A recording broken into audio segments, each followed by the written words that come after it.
মুসা পয়গম্বরের জামানায় একবার এক ধনী ব্যক্তির বিষয় নিয়ে মুসা পয়গম্বর আল্লাহর কাছে যাইতেছে। হঠাৎ করে ধনী ব্যক্তির দেখা হয়ে গেল। বলে, হে ধনী, কি অবস্থা তোমার বলো? বলে, হে মুসা, তুমি হয়তো তোমার মাওলার কাছে যাইতেছো কথা বলার জন্য। বলে, হ্যাঁ হ্যাঁ, আমি মাওলার কাছে যাইতেছি। বলে, তাহলে আমার বিষয়টা একটু ওই মাওলার দরবারে বলো, কারণ আমি এত পরিমাণ আল্লাহ আমার ধন সম্পদ দিয়া দিয়েছে যে আমার পক্ষে সামলানো সম্ভব হয় না। ওই মাওলার কাছে আমার বিষয়টা একটু বলবা। এবার বান্দা মুসা বলে দিল, ঠিক আছে বলবো। সামনে যাওয়ার পরে এক বুড়িমার সাথে দেখা হয়ে গেল। যাওয়ার পরে যখন বলে, ও বুড়িমা, কি অবস্থা বলেন?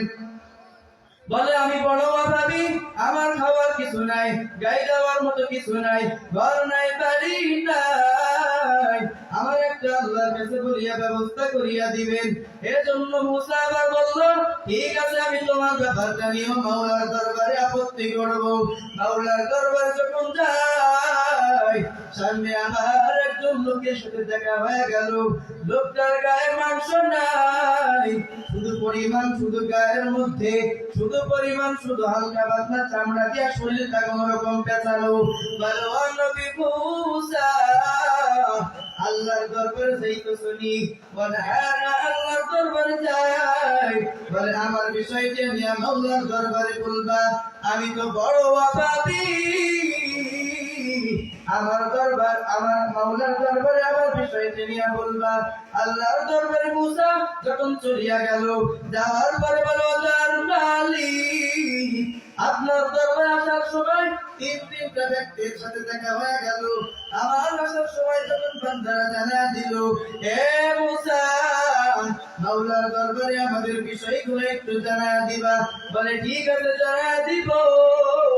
তখন আমি আপনার সামনে এখন হাজির, আপনার কাছে জানা দিই, হে মাওলা, ওই ব্যক্তি এত পরিমাণ ধনী হয়ে গেল, ওই বান্দার ধন সম্পদ থাকানো সম্ভব হয় না। বলে, এই বান্দার ধন সম্পদ কি করলে কমবে, উপায় বলিয়া দেন। যার মালিক জানাতেন মুসা, তুমি ওই বান্দার জানায় দিবা যে হলো ওই বান্দা আমার নিয়ামত পাইয়া যে পরিমাণ বিষয় নিয়ে শুকর আদায় করে, আগামী থেকে যেন বান্দা আমার শুকর আদায় না করে। ওই বান্দা যদি শুকর আদায় না করি, ওই বান্দার শুকরিয়া আমি আল্লাহ আরো কমায় দিব। ওই বান্দা যখন আল্লাহর কাছে যখন আমার বললো, ওয়াদার মালিক, একজন বুড়িমার কাছে দেখা হয়ে গেল। বুড়িমার তো কিছুই নাই, কিছু একটা উপায় বলিয়া দেন। বলে, মুসা, ওই বুড়িমারে বলবা সুন্দর করে ওই আল্লাহ তাআলা শুকর আদায় করতে বলবা। আমি আল্লাহ বান্দারে যা দিয়া দিলাম তাই নিয়ে বান্দার খুশি না শুকরিয়া আদায় করতে বলবা। বলে, ঠিক আছে এ বান্দারে।